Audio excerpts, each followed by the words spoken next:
Hey guys, John Rettinger here with some predictions for you for Apple's Worldwide Developer Conference, also called WWDC, coming up in June of this year. Apple usually holds two big conferences each year, Macworld, which they said they're no longer going to attend, and this new Worldwide Developers Conference. So naturally people are expecting big things. So I compiled a list of things that I think we should definitely see happen, some we might see happen, and some that are really unlikely to happen, but possible. So let's start off with the likely. The first thing that I think we're definitely going to see is iPhone 3.0. Not 3G, not really talking about OS 3.0, I'm talking about an entirely new iPhone version 3.0. I got a feeling they're going to call it iPhone Pro. I have no substantial evidence for that, it just sounds like something they might do. Features I expect that we'll see on this new iPhone. A front-facing camera for iChat. It's been no secret that AT&T has been upping their network for faster download and upload speeds. I think that's anticipation of the expected traffic they're going to be getting with this new video chatting.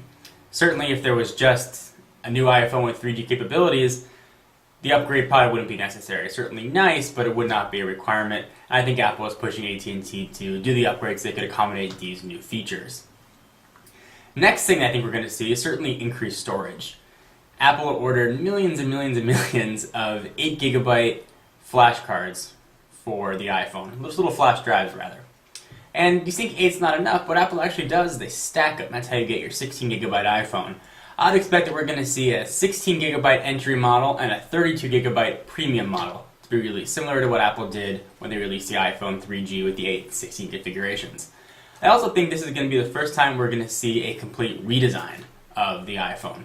Certainly there's not that much Apple can do. And some things that I think we'll see in terms of a design, I think we'll probably go back to sort of an aluminum look.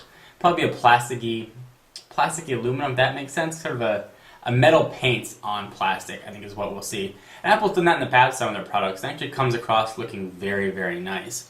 I think we'll see full 802.11n wireless, which means much faster transfer speeds. I think we'll see more features that will be put in the iPhone as well. I think they're going to talk a lot more about OS 3.0 and some of the things that maybe have been hidden from developers this far. I think we're going to see internet tethering be announced. Certainly it's been no secret that that's been in OS 3.0, just a little bit hidden out of the way. We're going to have video recording. Apple hasn't announced that either. Certainly MMS, the vertical keyboard, cut, copy, and paste, things that Apple talked about when they released OS 3.0 will be talked about as well. So some other things I think we'll see on the new iPhone. I think there's a chance, a slight chance, we may actually see a physical keyboard on this version of the iPhone.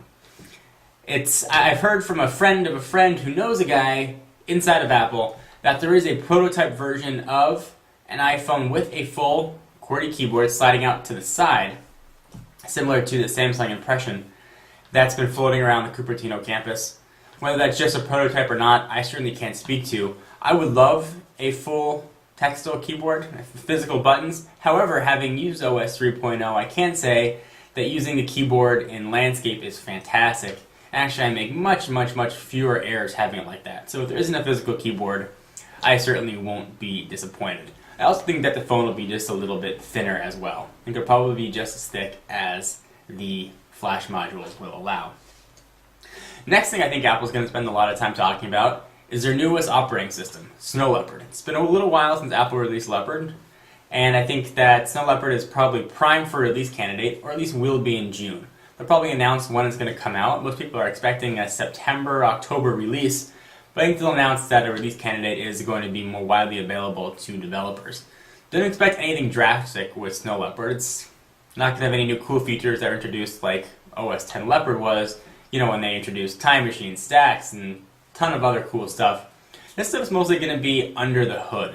So you're going to have a lot of increased speed, a smaller footprint of the operating system, and full compatibility with some 64-bit applications and such.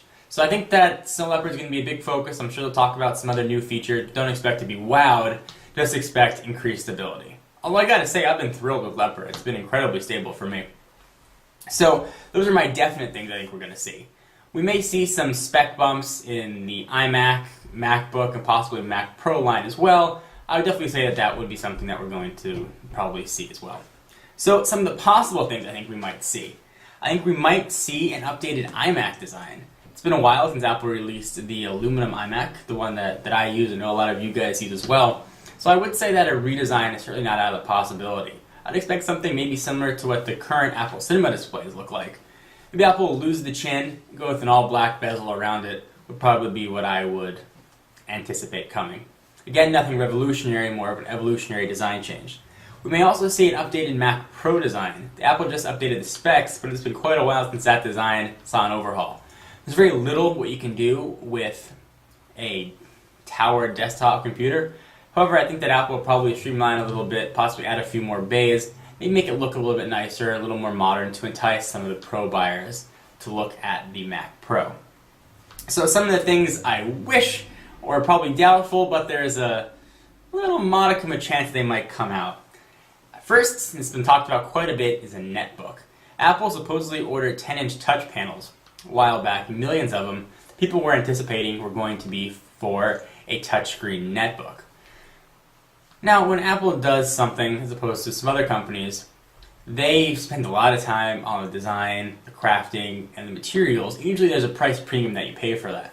Now, when you're dealing with a computer that's price points competition is around $300 or $400, it's very susceptible to an increase in price. So if you're going to have a netbook with all these fancy components and a touch panel, you're not going to be able to hit that $300 or $400 price mark, which Apple has gone on the record as saying. So for those reasons, I think a netbook is probably doubtful. What those panels may be for, I'm just going to speculate, I don't know. But I think a netbook is probably not in Apple's market, simply because they can't get the price down low enough where it would be acceptable. You've got the MacBook Air at $1799. They're going to release a netbook at a $600 price point. For a few $100s more, you can get a full-fledged MacBook. So I'm not sure that there's really a niche for it. That being said, I would love an Apple netbook if they could find a way to make one affordable, and a touchscreen would be absolutely fantastic. And who knows, maybe even Snow Leopard will have some touchscreen capabilities in it. So one thing that I think these touch panels might be used for, and this is, again, speculation, is an e-book reader. And an e-book reader, to me, just makes logical business sense. It certainly fits in with the iTunes business model. They have a great way to distribute the content, iTunes. And they can distribute that over the air via an 802.11n chip built into this possible ebook reader. I think it could be fantastic. The Kindle's made a lot of noise, showing that the market for ebook readers is alive, maturing, and certainly growing. In the life cycle of products, it's definitely on its way up, and I think Apple wants to capitalize on that. At least I would anticipate. There have been reports of trucks and truckloads of people dropping off books at Apple's campus. Now, Apple may just be refreshing their library, or they may also be digitizing their own content, which is actually a very interesting way for Apple to get the content to you. They don't have to go through Amazon or Barnes & Noble to license that. They can actually license their own digital content right to their possible new ebook reader. So that would make sense. It definitely falls into Apple's business model and distribution model. So I think that's a possibility, although if it is going to come, I wouldn't expect it at WWDC, maybe a special announcement a little later on in the year. So guys, these are just some of my predictions for the Worldwide Developer Conference. I've been relatively accurate in the past with some of my sure things, but some of my outlandish ones, you never know. So take everything with a grain of salt. Anyway guys, I hope you enjoyed. For exclusive content, be sure to follow me on Twitter, twitter.com/John4Lakers. And I will see you in the next video. Bye guys.